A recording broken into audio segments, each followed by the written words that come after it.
Good evening, friends. You are most welcome to Think Eyes channel. Today we are discussing the Yojana magazine summary, and we are discussing the chapter 2 Accountability in Government. The recent emphasis on revolutionized democracy seeking increased accountability from the government has brought into focus its need and importance in governance. Accountability institutes assume importance and form the core of any good governance mechanism. Here there is a flow chart. We will discuss about the flow chart. Chart is about accountability framework. Accountability in government. This is main area which is linked with external controls and internal controls. External controls are citizen charter, responsibility, and internal controls are transparency and responsiveness.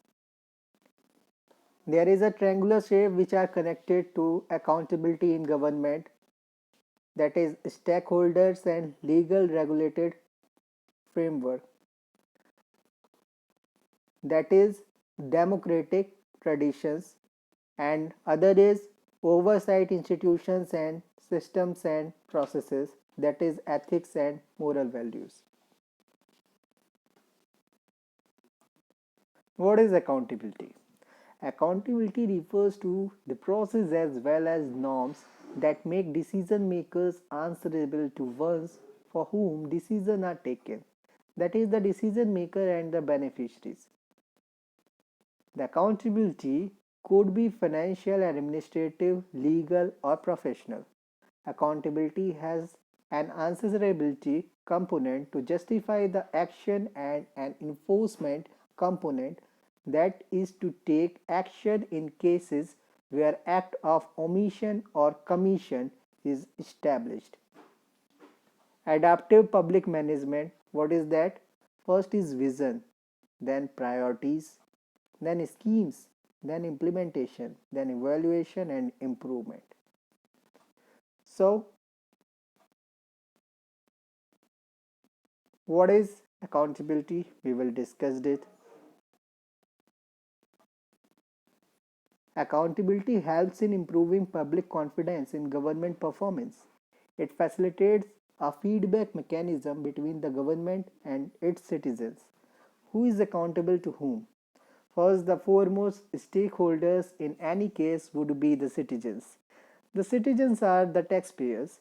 They have a right to know how the money has been expended by the government. Hence, the accountability to the citizens is most critical. It ensures sustenance of public trust and confidence in the existing democratic system.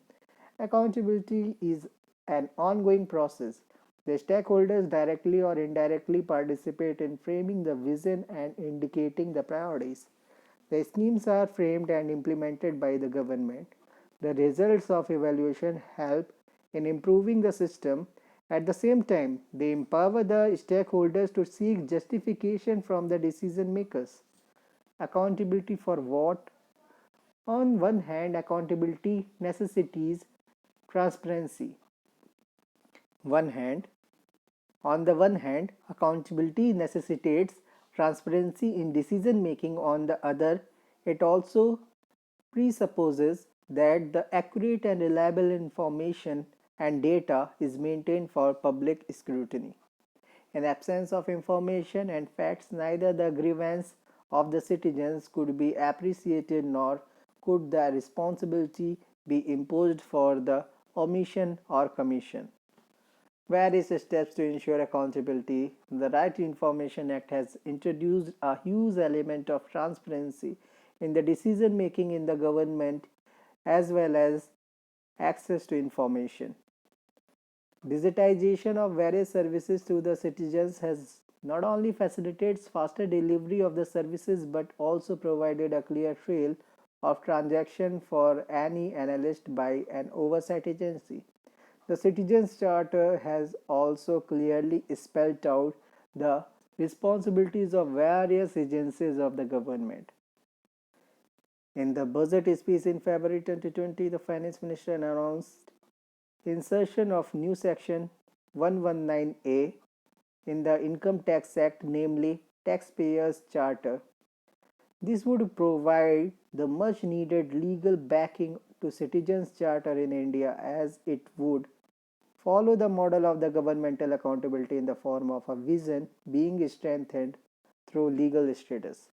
The institutional mechanisms, these institutions can detect the violations and deviation from prescribed norms, as well as the instances of poor administration.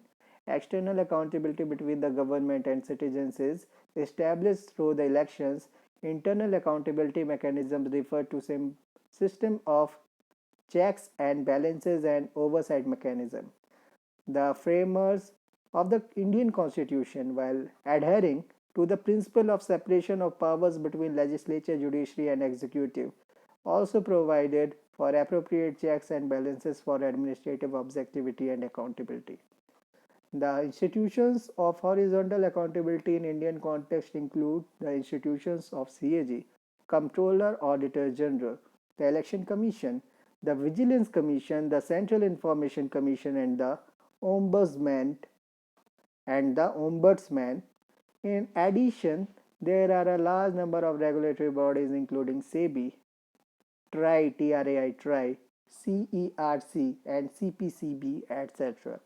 Conclusion and way forward. The concept of accountability should not be limited to the fault finding perspective or blame game, but should encompass the larger perspective of correcting and improving the systems.